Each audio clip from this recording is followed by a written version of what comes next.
So one common mistake with flute playing is trouble with producing a tone on the flute, and oftentimes that can be caused by the position of the head joint.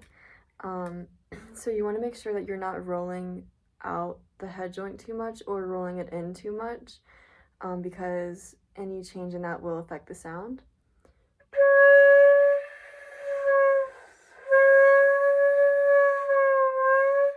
So notice as I'm rolling it in and out, the sound production changes. So you want to make sure that the tone hole isn't covered by your lips, and it's allowing the air to blow across it and produce that sound. And you can kind of experiment with rolling the head joint in and out to see which position produces like the best and the most sound for you at that moment.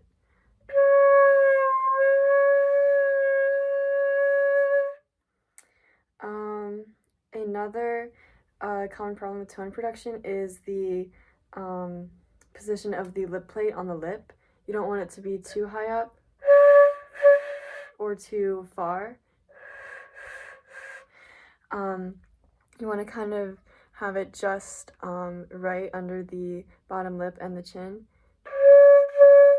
So that way, again, the tone hole can properly produce sound.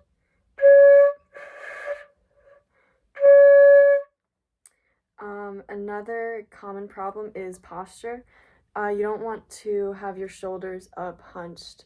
That won't give you the right air support. You also don't want to have your flute too far pointed down to the ground, but rather keep it as parallel as you can to avoid the lip plate falling out of position.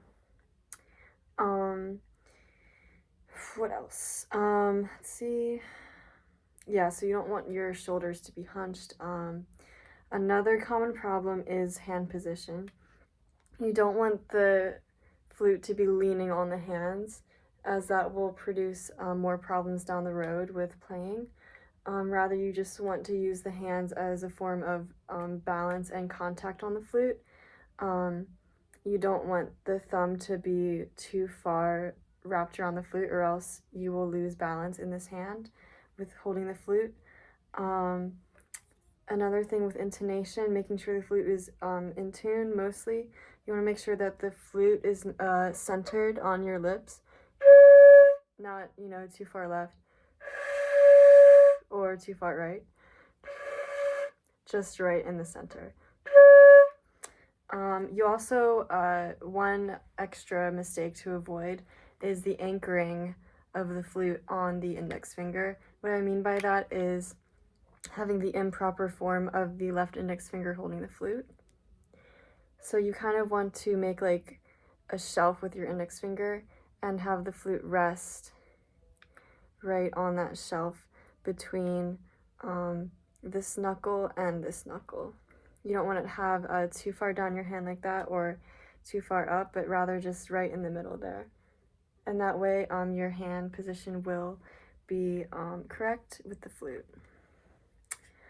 So just common problems, just remember the position of the head joint, how far in or how far out it is rolled away from you, how centered the flute is, the position of the head joint on your chin, your posture, make sure that your shoulders aren't hunched up like this, make sure that your back is nice and straight, make sure that your hand position is correct and your flute feels secure, and you should be all set with that.